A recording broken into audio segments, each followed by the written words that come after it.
gonna start by what we always do when we get a new killer and a new survivor. We apparently have Hagrid. We can apparently place Hagrid. But just not as big. I'm gonna read up about him. Versus perks.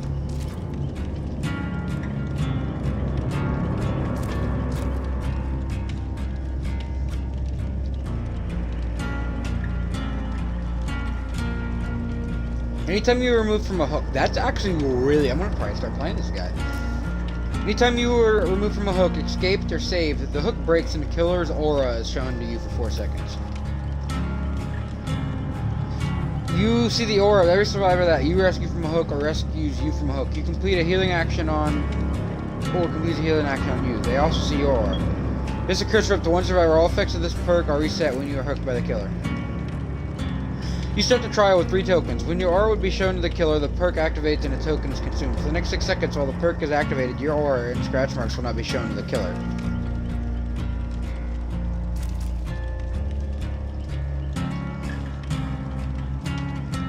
This is really useful. Okay, so now we read the background. This will be a bit of a lengthy story. Jeff Johansson was born and raised in Ormond, Alberta. He grew up as a quiet, only child with an aversion. Oh my god, the words they use. Aversion for large crowds. During high school, his anxious nature was mislabeled as shyness, which he covered up with a tough, stock persona that intimidated boys and teachers alike. At home, he discovered an interest for heavy metal and started a vinyl collection. The evocative symbolism on the covers inspired him to make some art of his own, which helped him cope with his parents' constant fighting. To escape his parents' increasingly recurrent blow-ups, Jeff started working at a video store. Few customers passed by, so he had a lot of free time to draw. A late-night regular noticed his sketches and asked him to do some artwork for his gang at the abandoned lodge up Mount Ormond. Jeff accepted the challenge and painted a large mural depicting the Legion in runny, bloody letters. By the way, the Legion is the killer of this DLC. He was given a $50 bill and a 12-pack for his hard work. It was his first paid commission, a milestone to be proud of. After his parents' divorce, Jeff was forced to move with his mother to Winkler, Manitoba. Why do they pick such random-ass hard names for this?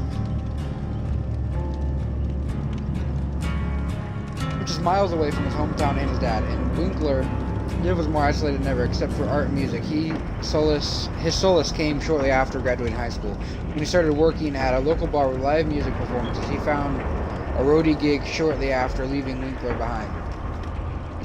A few years later, Jeff got injured after getting involved in a fight during a concert. He was told he could lose part of his eyesight, so his doctor asked him to stay in town in order to monitor him. It was a difficult time during which Jeff reassessed his life choices. He went back to school, art school. His eyesight slowly returned, but he had to be careful. He took a few courses experimenting with a wide range of mediums, ultimately choosing oil painting and digital art, the later of which offered paid internships. He took up a desk job and found his calling in designing labels for microbreweries. He led a quiet, simple life. He brewed beer, took in a rescue dog, designed tattoos, and freelanced album covers for bands he liked.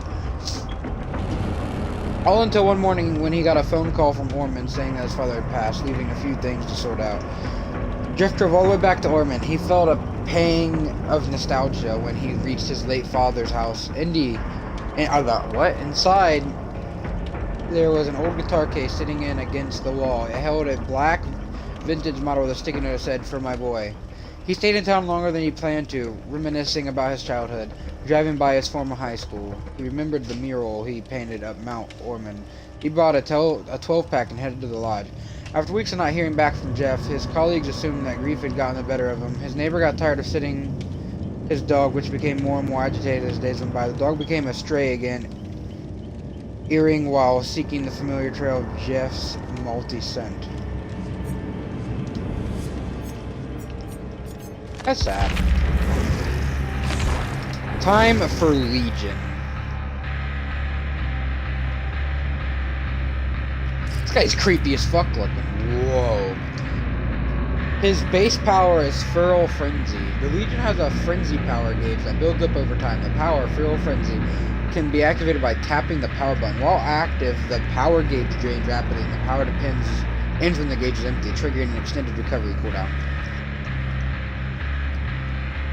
When activating Feral Frenzy, Legion enters a deadly rage. While the power is active, the Legion sprints faster than base movement speed. The Legion can vault pallets but cannot break them. Survivor scratch marks are hidden from the killer's view. Missed attacks have a reduced cooldown. While Feral Frenzy is active, hitting a survivor who is not currently afflicted with the Deep Wound status effect applies the Deep Wound status effect, injures the survivor if they are not already injured, refills the killer's entire power gauge, increases the killer's tear radius for the duration of the power, triggers Killer Instinct, revealing the location of all survivors who do not have the Deep Wound status effect applied and are within the killer's tear radius. While Feral Frenzy is active, hitting a survivor who is currently afflicted with the Deep Wounds reduces a portion of the survivor's Deep Wound bleed out timer, depletes the killer's entire power gauge, and ends the power immediately.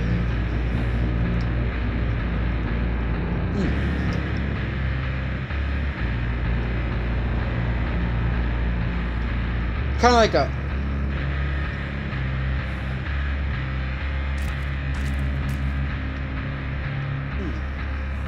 Anytime two survivors or more are working on the same generator, the generators are highlighted in yellow for 8 seconds. That's really good. While carrying a survivor, you suffer no cooldown from missed attacks, and successfully hitting another survivor will pause the carried survivor's struggle timer for 2. That's really useful. Iron Maiden. Survivors who exit locker suffer the exposed status. All 3 of these perks are really good.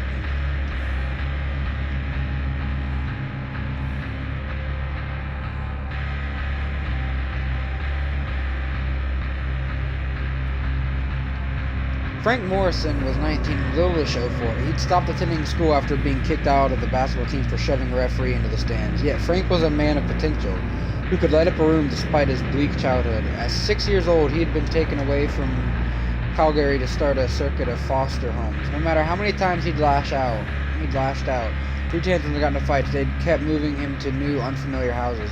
His last move had been 3 years prior when his last foster dad, Clive Andrews, had picked him up from the adoption center. They'd been on the road for 7 hours before reaching a small bungalow in Ormond. It'd be the longest time they'd spend together. Clive was too busy trading chickies from family services for drinks at the bar. Ormond was a small, stale place, a remote town of 6,000 inhabitants where gray winters drag on for most of the year. Frank did everything he could to get into another adopted family, but he changed his mind when he caught the attention of a beautiful girl. Julie was a popular girl who was convinced that she deserved better than a life in Ormond, and Frank, as an outsider, was her ticket out. Frank attended the parties she threw, where everyone was younger than him and easily impressed, which he liked. He met the impulsive Joey, who liked to show off, and the shy, naive Susie, who was Julie's best friend.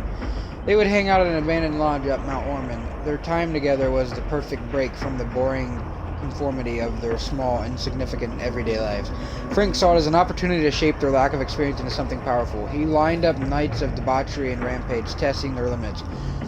Bullying and vandalism and theft were essentially their weekend plans. Came to a point where they would do anything he asked. Nothing was off limits. When they put their masks on, one evening Frank dared Joe to vandalize the store that had recently fired him. They snuck inside easily enough as the building was supposed to be empty after closing hours. The cleaner, who was still there, grabbed Julie as soon as she came near. Hearing her stifled cries, a dark impulse took over Frank. He rushed to her aid, knife in hand, and without hesitating, planted the blade in the cleaner's back. As the group stared at Frank in shock, he ordered them to finish the job. Joe clenched his jaw, grabbed the knife, and stabbed the bleeding man in the ribs. Susie didn't want to do it. Frank shouted at her that they had to finish what they started. Julie closed her eyes and jabbed the knife into the man's chest. She handed the wet blade to Susie. They were all on this together now. Susie stared at Julie in disbelief as Frank grabbed her trembling hands and inserted the knife deep into the man's throat. Frank told them to move fast. They mopped the blood off the floor, stashed the body in the trunk of Joe's car, and drove up Mount Ormond. All 4 were digging in the muddy snow to dispose of the body when Frank spotted something moving through the woods. He grabbed his knife and broke from the group to check it out. The fog thickened around Frank, becoming so dense that he soon could no longer see ahead. He retraced his steps and stumbled on the ominous trail. He followed the path as it as if called by the darkness. Julie, Susie, and Joe finished digging, but Frank was nowhere to be seen. Julie spotted his muddy footprints in the snow, and the three of them followed the trail, which took them deeper into the woods. When Julie, Susie, and Joe did not return home that night, their parents thought they'd run away with Frank. Each family came up with a different theory. The mood of the town changed, however, when a body was found by an abandoned lodge up Mount Ormond.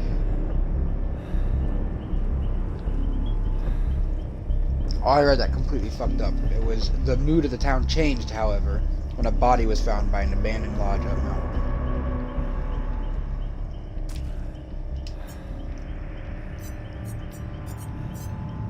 So...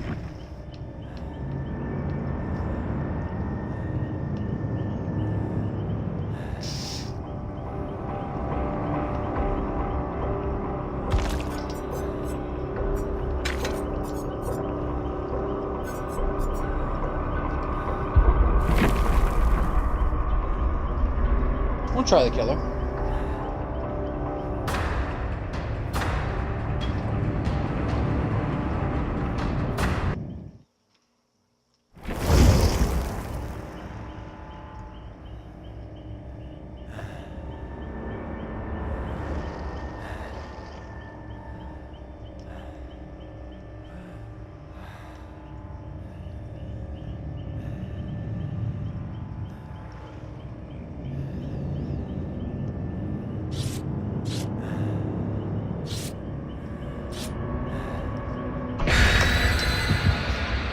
Alright, testing a new killer, I guess.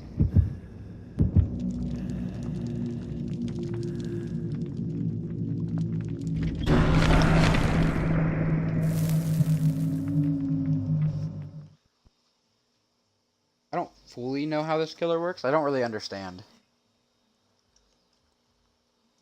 Like, I do, but I don't, because, like, apparently hitting a survivor before the thing is charged up discharges the charge, basically. So does it pay off to not hit anybody but chase them down? Because then once it's charged, you can hit multiple people super quick.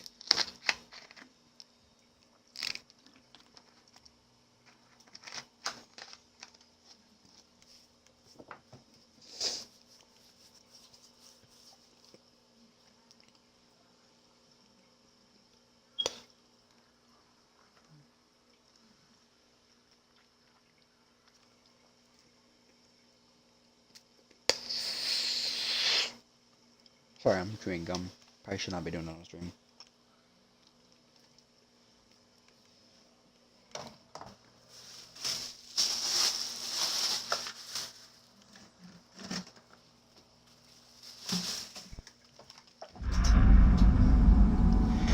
You know, I'm kind of into this game. Has piqued my interest again.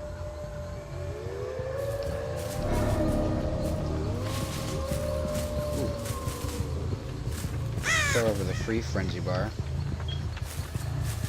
I'm gonna have to do some tests. This might be another good killer. Yeah, okay, so now I'm getting to see how long it takes to charge up to it.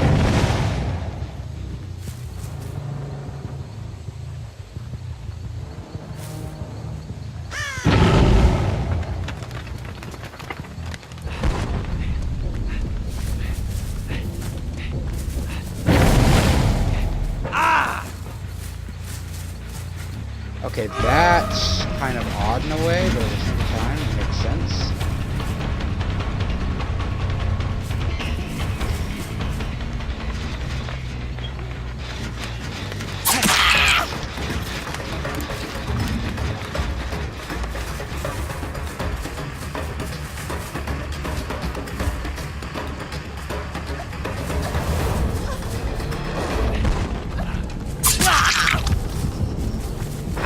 What?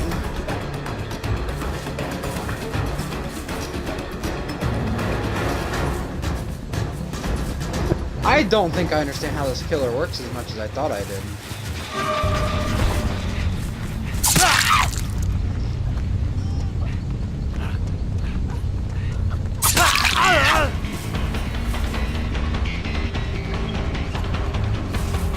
Their bleed out timers, does that kill them once they're down?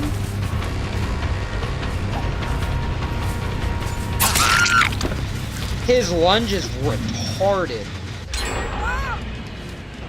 she go down after the lunges? No, she doesn't. Decisive striking, cunt.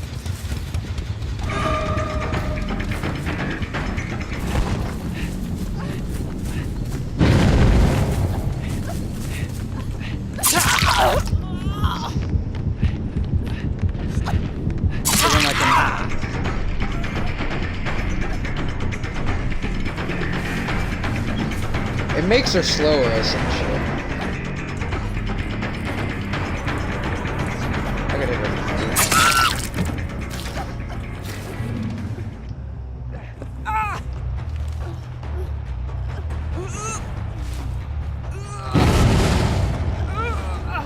So we'll head this direction. I think I got the flashlight behind me, but I'm not worried about it. You guys are really good. Where'd that guy with the flashlight go, pussy?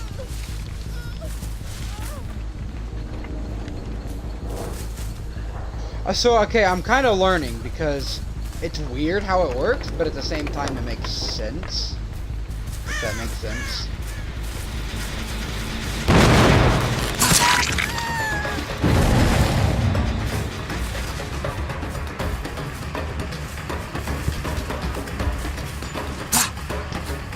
Fucking bitch.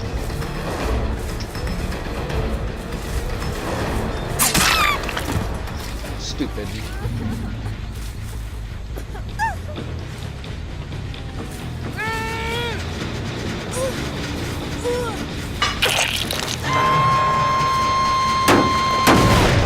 Fuck your generator. I know three people left there.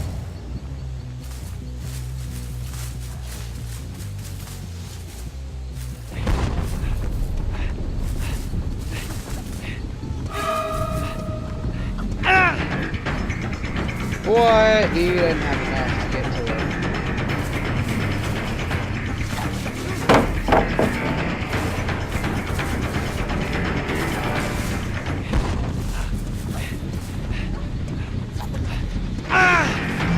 Ah, I fucking went the wrong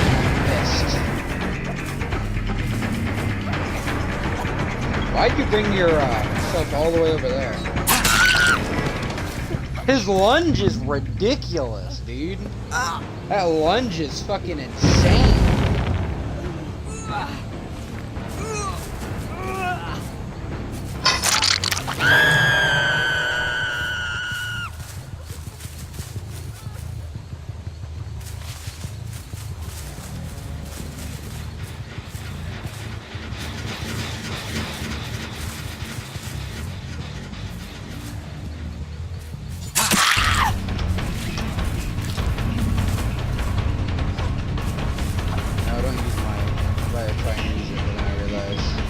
You're just getting her killed, stupid.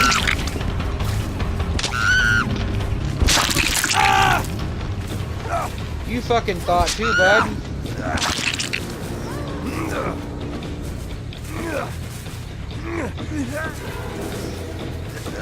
Feels bad, bud.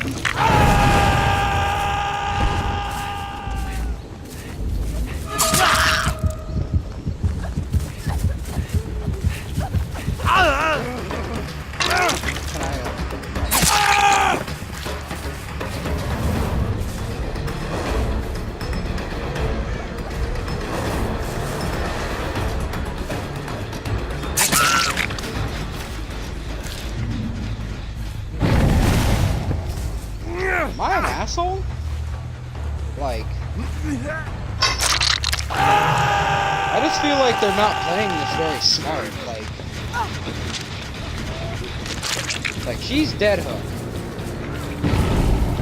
She knows she's dead hook. She's not even trying to. Okay, now she's gonna start struggling. But even though she's dead hook, like, really no chance of her living. Now that she's dead hook, run, run, run. Run. Run.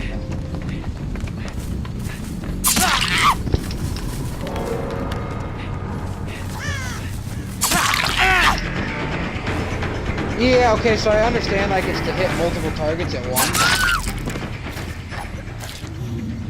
But I feel like it's easier if you just keep chasing her down, because then you're gonna be right on her.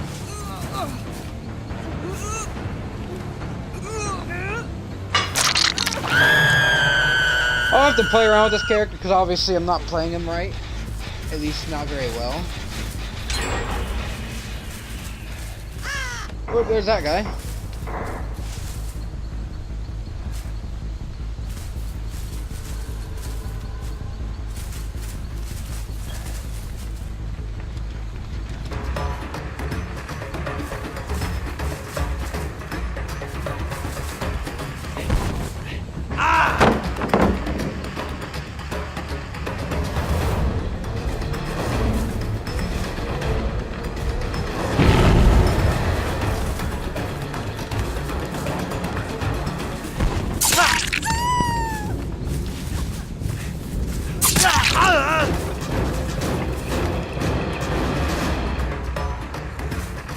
And now that you're slower, I'm gonna have to murder you.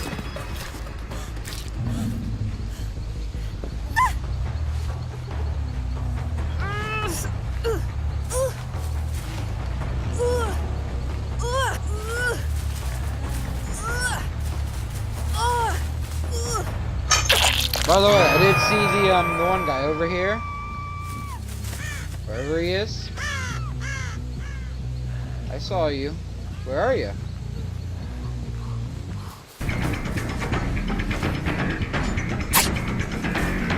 Oh, I'm just a fucking trash can in this game, apparently.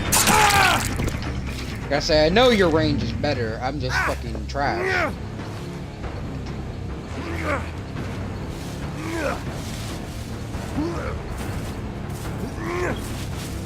I might not make this hook. It's weird that there's not a hook in this corner of the map other than the one way over there and the other one way back there. But I might not even make this hook. He might get off. Oh, and now the last one has presented herself to me, like, completely, just straight up. We'll chase her down.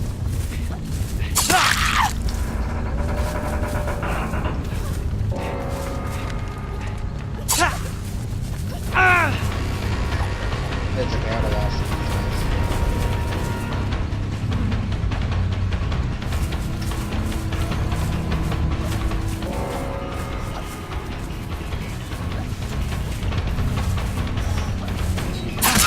One, he's faster than you. Two, his lunge is better than you.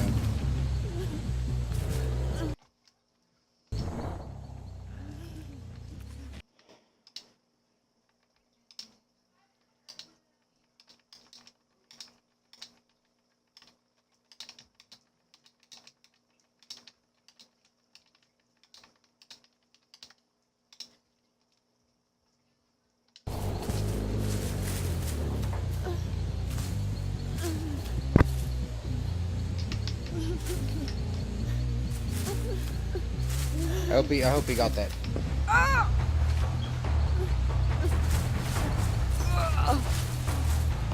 Don't struggle, I'm taking you to the hatch. If you struggle, I'm gonna fucking kill you, bud.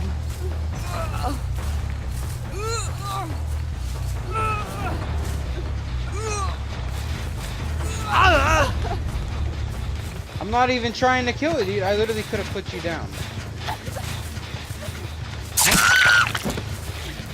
I wanted to fucking murder you.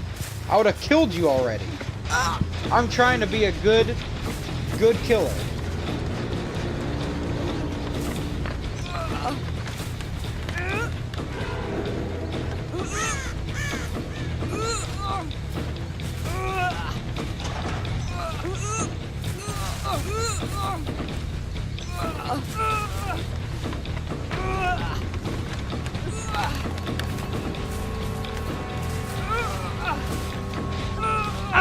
Put your shit, but I'll actually put you down, bud.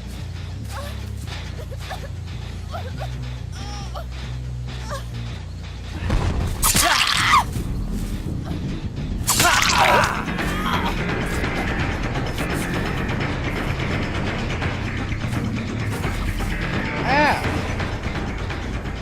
I think he wants the point boost, but sorry, I'm not really about the whole point boost idea. I'm gonna see what happens when you go down. Okay, so if you get one when they're that close, then they die. Or they go down. I'm not gonna point boost, I'm just trying to give you the hatch to be fair about everything.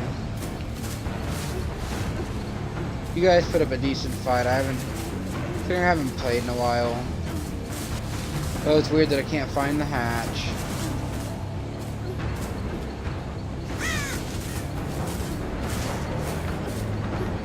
Thought I heard the noise for the hatch, but I guess I was wrong. I don't want point boosting. I don't care about points.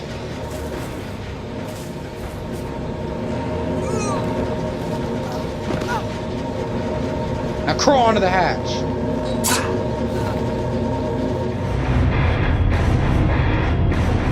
It's never about the points to me. It's just about having fun. This game's not really super competitive for me, at least, until I start playing Survivor, and then, like, I'll get super competitive when I'm playing Survivor.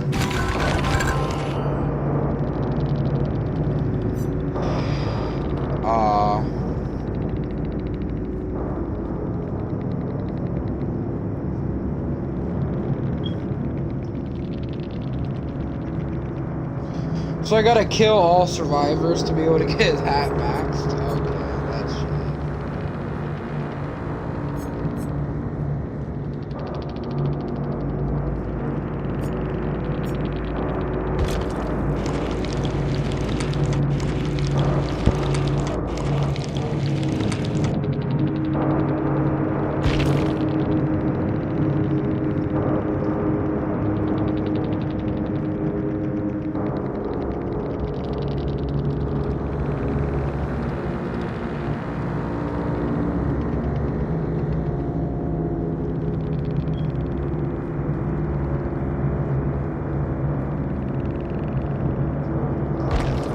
Wasn't bad. I don't mind the killer. I kind of dig this guy. Hitting the wrong button. I didn't know it was why.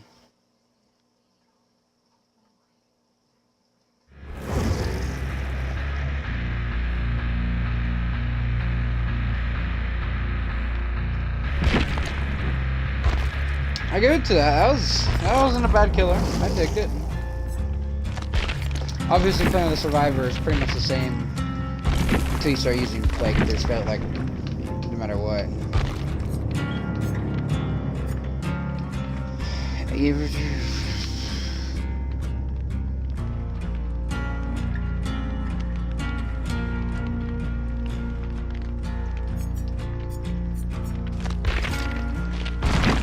I kind of like his stuff, so I'm going to level him up.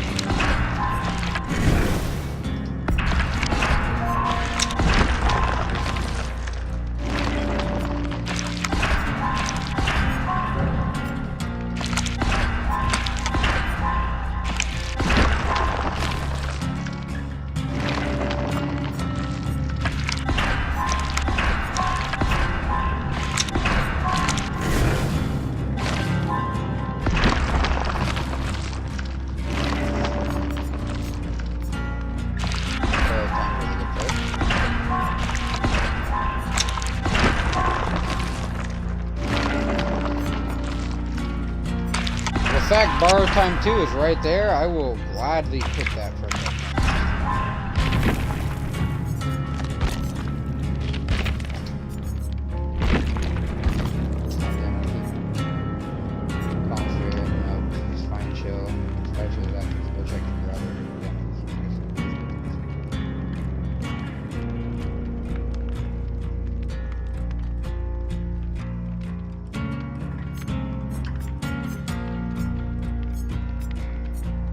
I'm gonna take... No. I don't know why, but I feel like that's not worth it until you can get all the survivors.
Dude, is my ping really that bad? Why is my ping at 400? Bruh, no, dude. No, I can't back out either. I didn't even really think of that. Why the fuck, bro?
I'm gonna get reamed. I'm gonna lag the fuck out of this.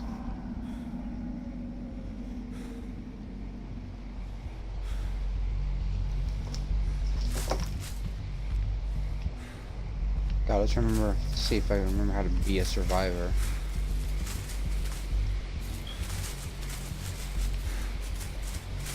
Gotta stand still, that's great news. What the hell?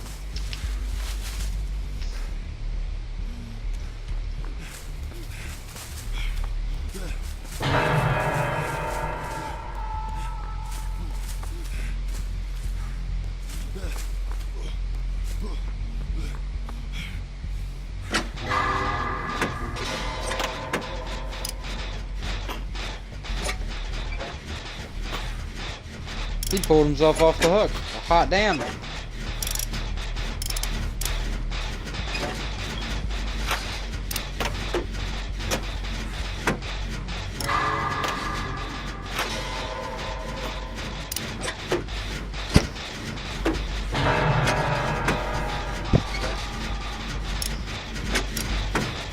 I'm not looking though, I don't actually care. Like, if I die super quick.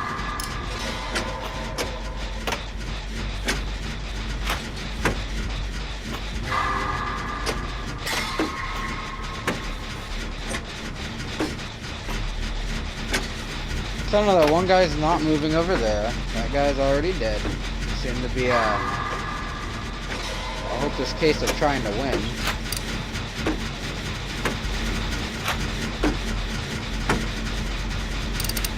This guy's probably proximity camping guy, so like.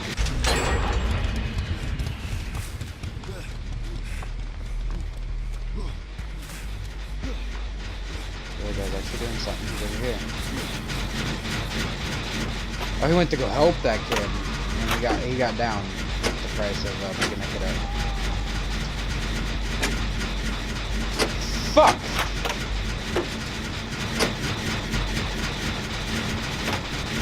For what?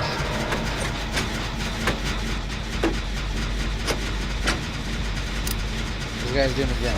Might be able to go get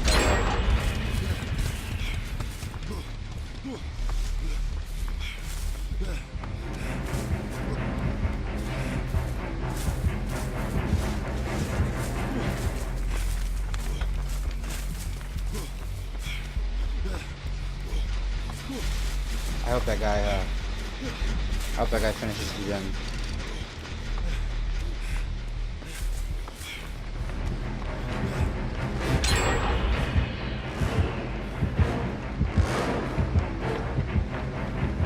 Nope.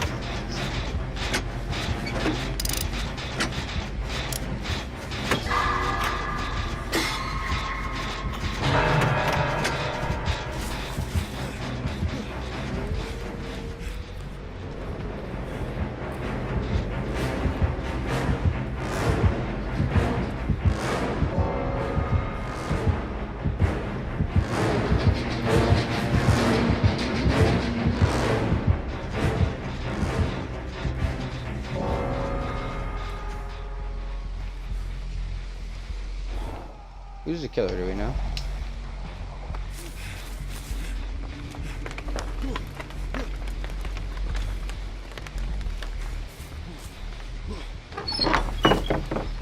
When I said who's the killer, I meant like gamer tag. Like who the person was.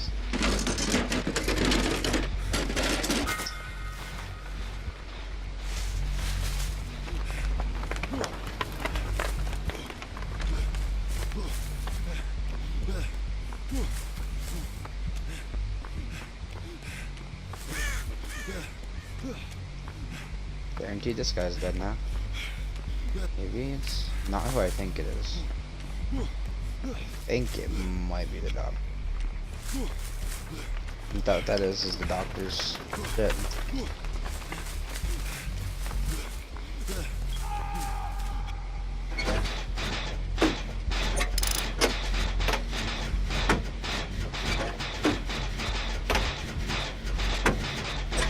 I think it's the doctor.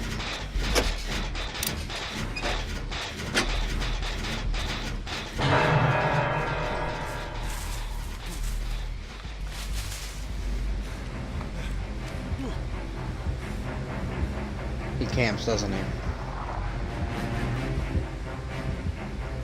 Fuck yeah, he does. He's too.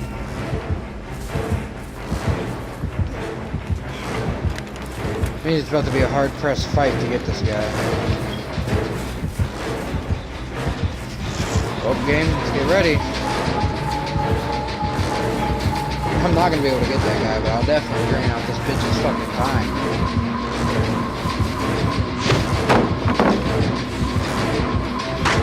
I will never know how that didn't hit him.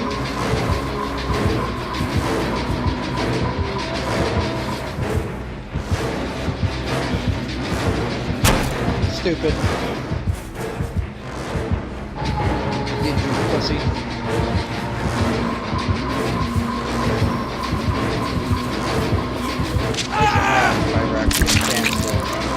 Do something with it.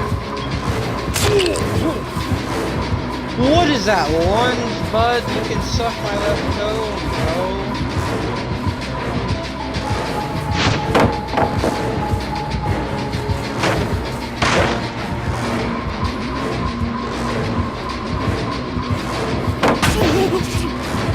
Exactly, bitch.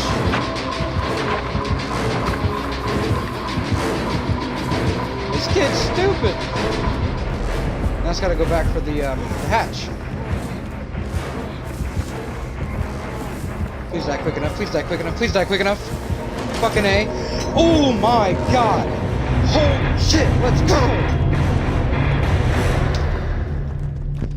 I'm sorry that guy had to die for me to get the hatch, but like, what a fucking monster that was.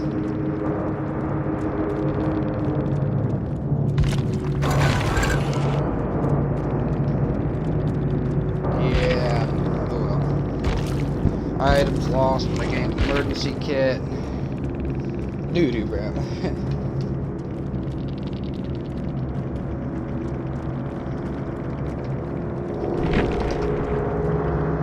Nah, dude. I'm about to give this kid a bad rating.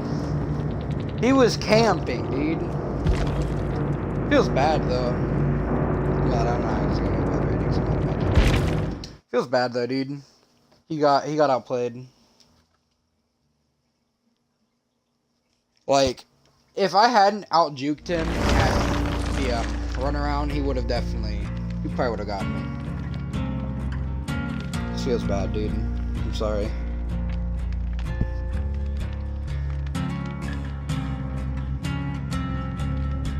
I like this guy's perk, though. That was really useful to be able to see all what I saw when they were in the basement.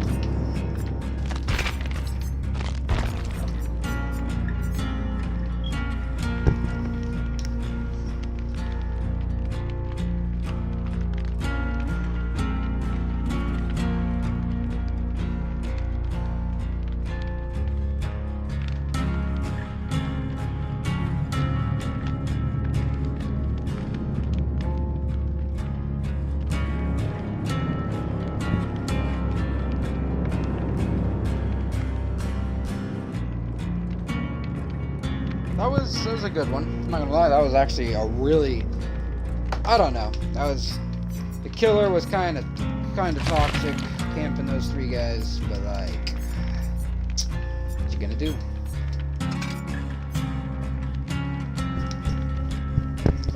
That was actually just gonna be the stream. I just wanted to play once as each, try out the perks. I really like this perk.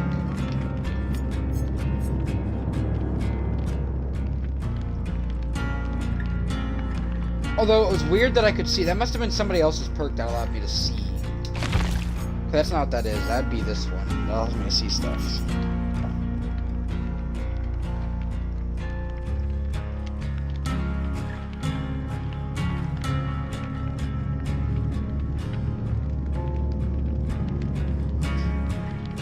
Bravery can conceal your flaws, even when you're at your most vulnerable. Well, thank you all so much for watching, and if you liked it, leave a follow. If you didn't, oh well, then I'm sorry that you didn't enjoy it. Anyways, guys.